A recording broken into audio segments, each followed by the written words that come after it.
This is the second battle between Blademaster commanding Arevaci and Ulda, also of the Wolf Clan, commanding Syracuse. So Arevaci versus Syracuse. And wow, this build.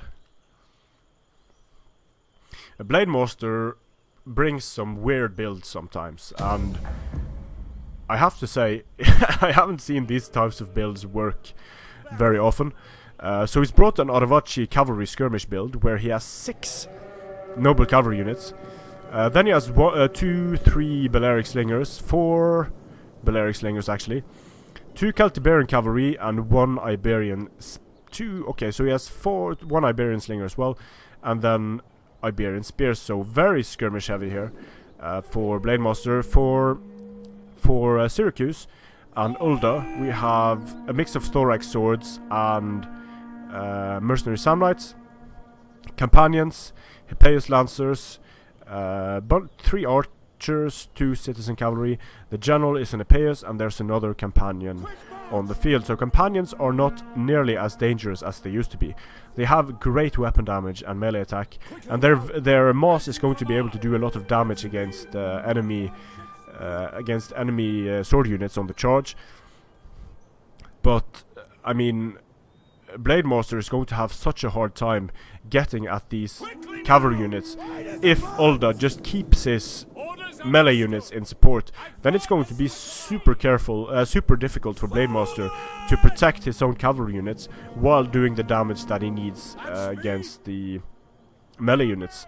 One cavalry unit getting into these Balearic slingers, and the whole build of Blademaster falls apart.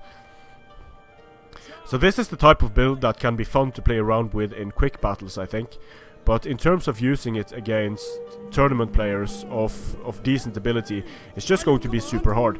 The Samnites are going down quickly to focus fire, but Celtiberian cavalry, getting hit by javelins.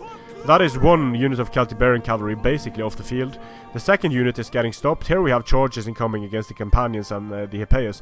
The problem is just that it's going to be so easy to support these fights. And although the companions are losing on the charge here against noble cavalry, the follow-up from swords is going to be super hard for Blademaster to deal with. Here he gets some nice charges against the mercenary Samnites, nice charge against the thorax swords, but these cavalry units rushing into support, they're going to do so much damage. And here we have that 1 citizen cavalry unit coming in and ruining Blademaster's skirmishing line. Got into this unit of Balearics and this unit of Balearics, and at this point it's just things are going south for Blademaster. He's not going to be able to skirmish. He's able to take care of these archers, but they're not really important units for Ulda. Celtiberian cavalry taking care of these archers as well, but the skirmish line of Blademaster is in disarray. We have a second unit of citizen cavalry coming in. It's going to be able to hit all of these 3 units, and his noble cavalry, although strong, is just no match for sword units in an extended melee engagement. Although he gets a rare charge here against the companions, it's just not enough. He's losing noble cavalry, with them only getting 10 kills. The skirmishers are taken care of by 2 units of citizen cavalry, and yeah, this is a GG at this point. It's just, there's just nothing that Blademaster can do. So this battle goes decisively to Ulda. A very risky build from Blademaster. It could have worked if there was a lot less cavalry on the field for Syracuse, but Ulda did the smart thing and brought strong infantry and a lot of good cavalry units. So Ulda takes the series 2-0, advances to the next round in the blue tournament. This is what happens to elite cavalry when it isn't supported.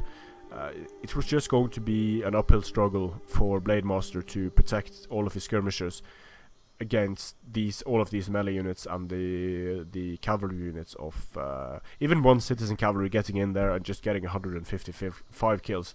So very nice. I could see Blademaster's build maybe work against a Syracusan army with, say, something like only 2 or 3 cavalry units, then maybe, but it would have been super difficult and an uphill struggle for Blademaster the entire time.